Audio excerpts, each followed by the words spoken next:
Now then, there's no time to be lost. Wilbur will soon be put into the crate. Templeton and I must get in the crate right now and hide ourselves. The rat didn't waste a minute. He scampered over to the crate, crawled between the slats, and pulled straw up over him so he was hidden from sight. All right, said Charlotte, I'm next. She sailed into the air, let out a drag line, and dropped gently to the ground. Then she climbed the side of the crate and hid herself inside a knot hole on the top board. The old sheep nodded. What a cargo, she said. The sign ought to say Zuckerman's famous pig and two stowaways. Look out, the people are coming, umming, shouted the gander. Cheese it, cheese it, cheese it. The big truck with Mr. Arabelle at the wheel backed slowly down toward the barnyard. Lurvy and Mr. Zuckerman walked alongside. Fern and Avery were standing in the body of the truck, hanging on to the sideboards. Listen to me, whispered the old sheep to Wilbur. When they open the crate and try to put you in it, struggle. Don't go without a tussle. Pigs always resist when they are being loaded. If I struggle, I'll get dirty, said Wilbur. Never mind that. Do as I say. Struggle. If you were to walk into the crate without resisting, Zuckerman might think you were bewitched. He'd be scared to go to the fair. Templeton poked his head up through the straw. Struggle if you must, he said, but kindly remember that I'm hiding down here in this crate and I don't want to be stepped on, or kicked in the face, or pummeled, or crushed in any way, or squashed, or buffeted about, or bruised, or lacerated, or scarred, or biffed.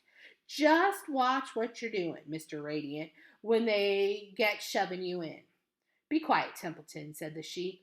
Pull in your head. They're coming. Look radiant, Wilbur. Lay low, Charlotte. Talk it up, geese. The truck backed slowly to the pig pen and stopped. Mr. Arabelle cut the motor, got out, walked around to the rear, and lowered the tailgate. The geese cheered. Mrs. Arabelle got out of the truck. Fern and Avery jumped to the ground. Mrs. Zuckerman came walking down from the house. Everybody lined up at the fence and stood for a moment admiring Wilbur and the beautiful green crate. Nobody realized that the crate already contained a rat and a spider. That's some pig, said Mrs. Arabelle. He's terrific, said Lurvy. He's very radiant, said Fern, remembering the day he was born. Well, said Mrs. Zuckerman, he's clean, and anyway the buttermilk certainly helped. Mr. Arabelle studied Wilbur carefully. Yes, he's a wonderful pig, he said. It's hard to believe that he was the run of the litter. You'll get some extra good ham and bacon, Homer, when it comes time to kill that pig. Wilbur heard these words and his heart almost stopped. I think I'm going to faint, he whispered to the old sheep who was watching. Kneel down, whispered the old sheep. Let the blood rush to your head. Wilbur sank to his knees, all radiance gone. His eyes closed. Look, screamed Fern, he's fading away. Hey, watch me, yelled Avery, crawling on all fours into the crate. I'm a pig, I'm a pig. Avery's foot touched Templeton under the straw. What a mess, thought the rat. What fantastic creatures boys are. Why did I let myself in for this? The geese saw Avery in the crate and cheered. Avery, you get out of that crate this instant, commanded his mother. What do you think you are? I'm a pig, cried Avery, tossing handfuls of straw into the air. Oink, oink, oink, oink. The truck is rolling away, Papa, said Fern. The truck, with no one at the wheel, had started to roll downhill. Mr. Arabelle dashed to the driver's seat and pulled on the emergency brake. The truck stopped. The geese cheered. Charlotte crouched and made herself as small as possible in the knothole so Avery wouldn't see her. Come out at once, cried Mrs. Arabelle. Avery crawled out of the crate on hands and knees, making faces at Wilbur. Wilbur fainted away. This pig is passed out, said Mrs. Zuckerman. Throw water on him. Throw buttermilk, suggested Avery. The geese cheered. Lurvy ran for a pail of water. Fern climbed into the pen and knelt by Wilbur's side.